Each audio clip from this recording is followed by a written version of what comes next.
أعوذ بالله من الشيطان الرجيم. بسم الله الرحمن الرحيم. يسألونك عن الخمر والميسر قل فيهما إثم كبير ومنافع للناس وإثمهما أكبر من نفعهما.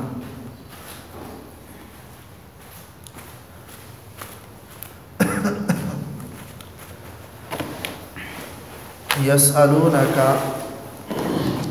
وہ آپ سے سوال کرتے ہیں، پوچھتے ہیں،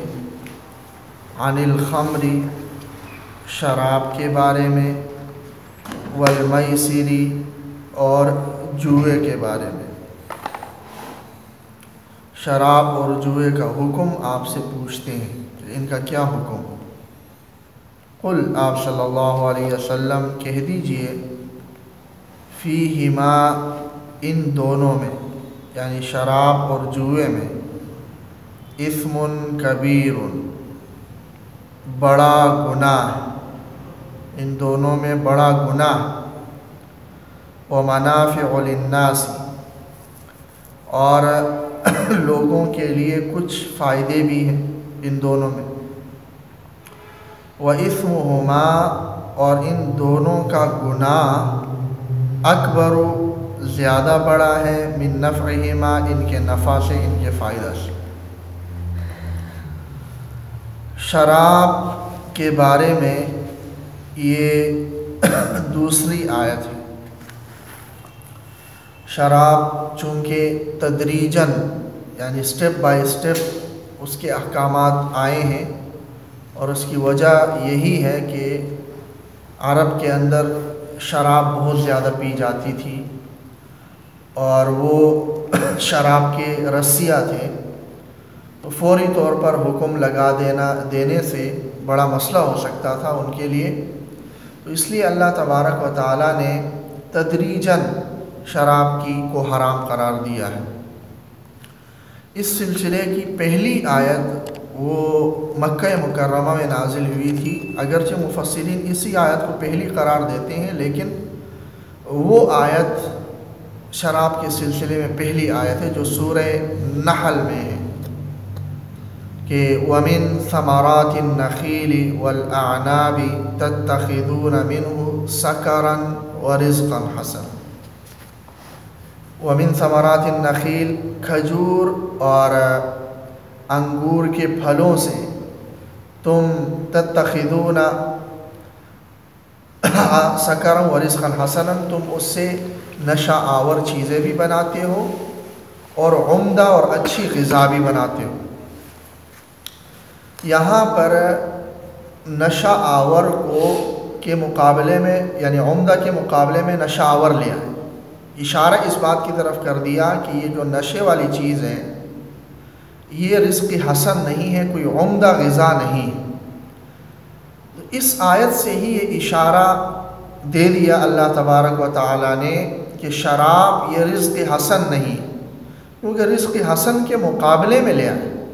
کہ تم اس سے نشاور چیز بناتے ہو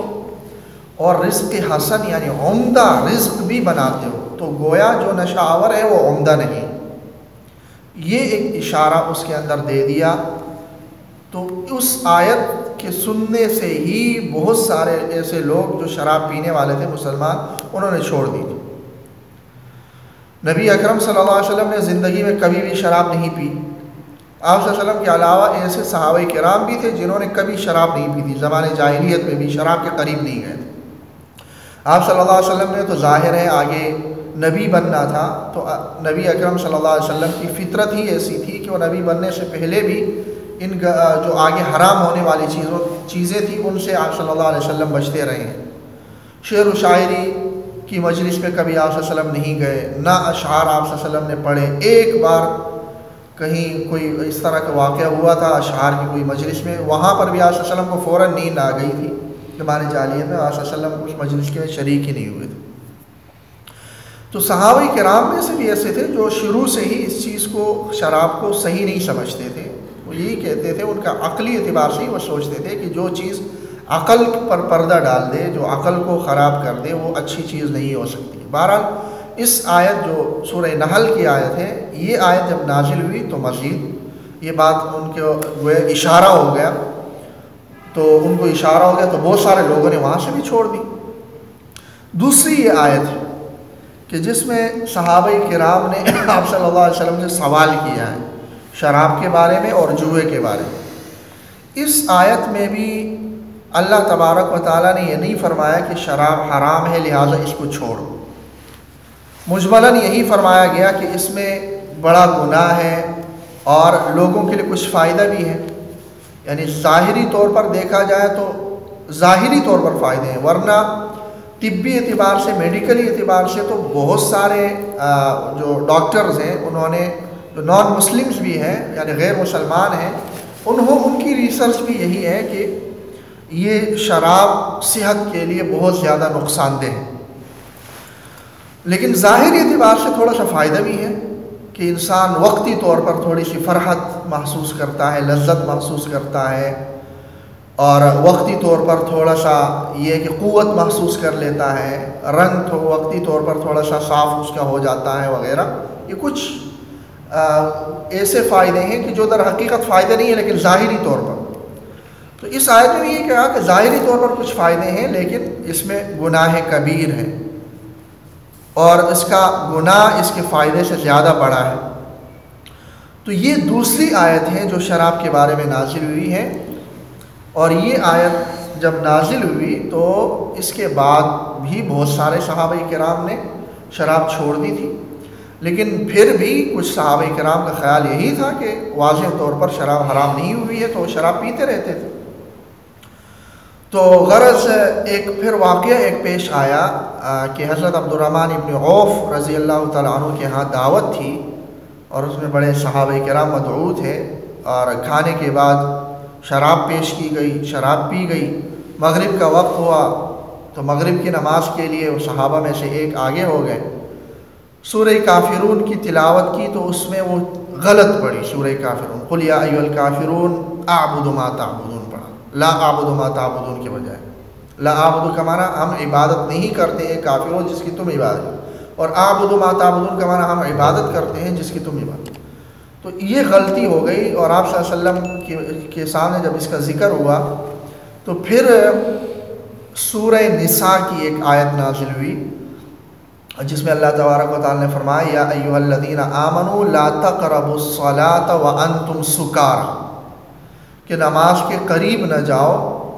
اس حال میں کہ تم نشے میں ہو، نشے کی حالت میں نماز مت پڑھو۔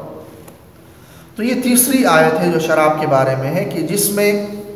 یعنی نشے کی حالت میں نماز پڑھنے سے روکا گیا کہ نماز نہ پڑھا کرو جب تم نشے کی حالت میں ہو، نماز کے گویا کہ نماز کے وقت سے پہلے نشہ نہ کرو۔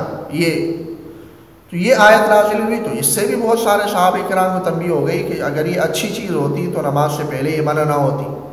تو اس سے بھی بہت ساروں نے چھوڑ دی۔ پھر لیکن یہ کہ ظاہری اللہ تبارک و تعالی نے واضح طور پر حرام تو نہیں کی تھی، تو کچھ صحابہ کرام اس کے بعد بھی شراب پیتے رہے۔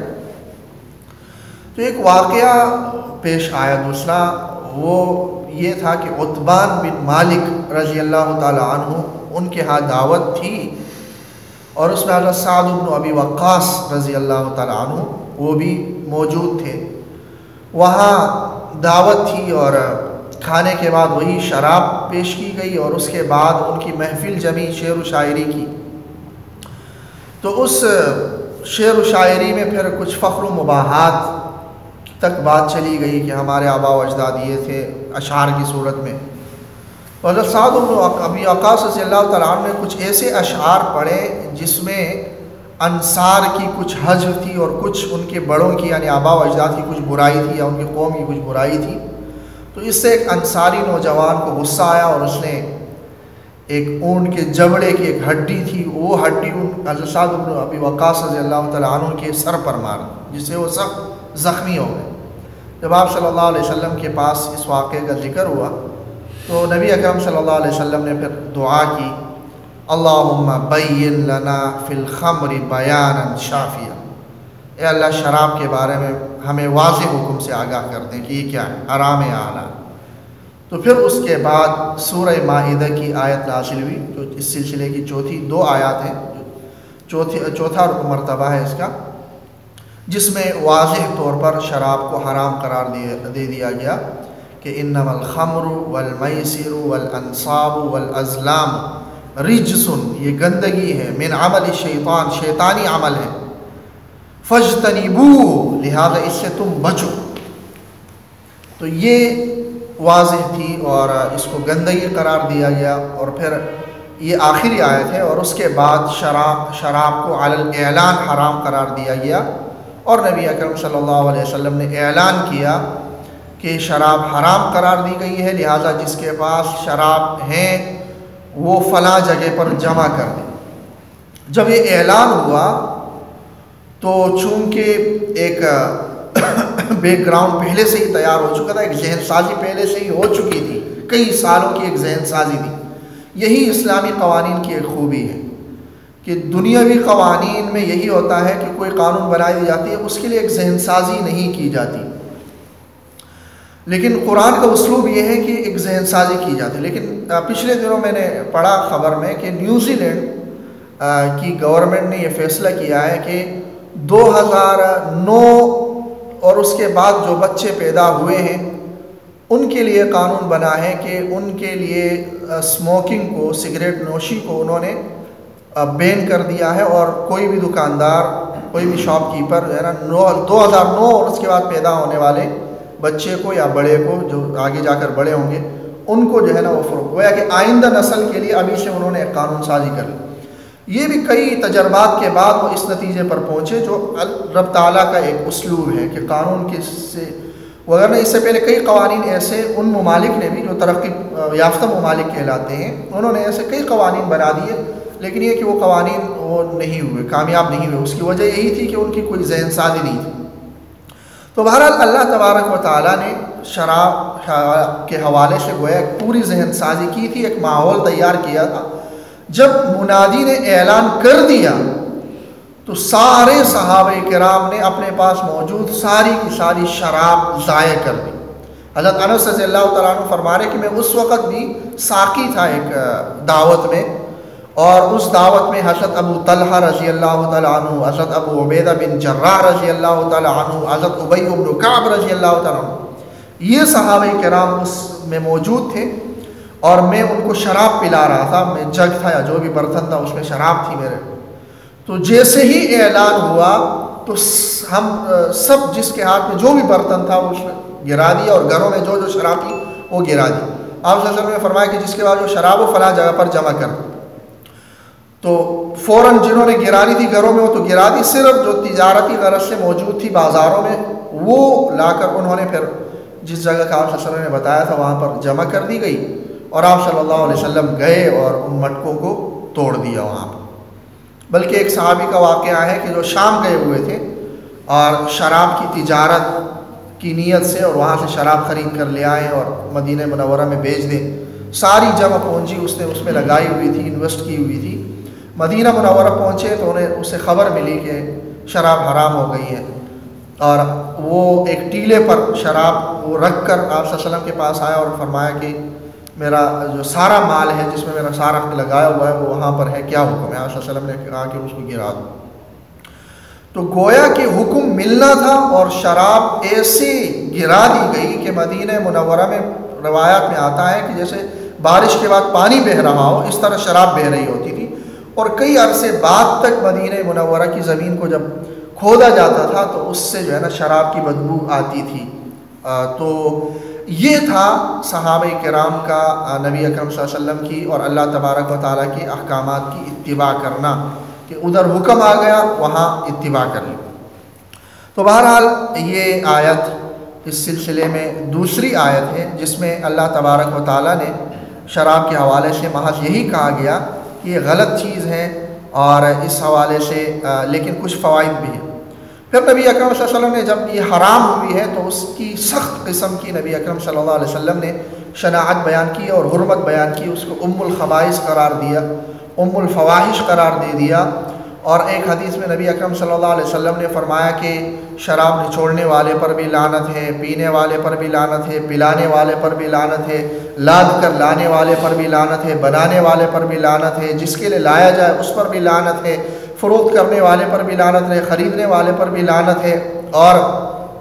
اسی طرح اس کی کمائی کھانے والے پر۔ یہ 10 کام جو شراب کے حوالے سے آپ صلی اللہ علیہ وسلم نے گن گن کے بتائے کہ ان سب پر لعنت ہے۔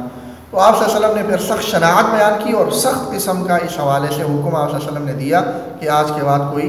شراب کو ہاتھ تک نہ لگائے۔ تو بہرحال اس آیت میں بھی اسی سلسلے کی بات ذکر کی گئی ہے شراب کے حوالے سے، اور دوسرا جوئے کے حوالے سے ہے، جو جوئے میں بھی یہاں پر اسی آیت میں جو سورہ مائدہ ہے انما الخمر والمیسر، خمر کے ساتھ میسر کو بھی پھر واضح طور پر حرام قرار دیا گیا۔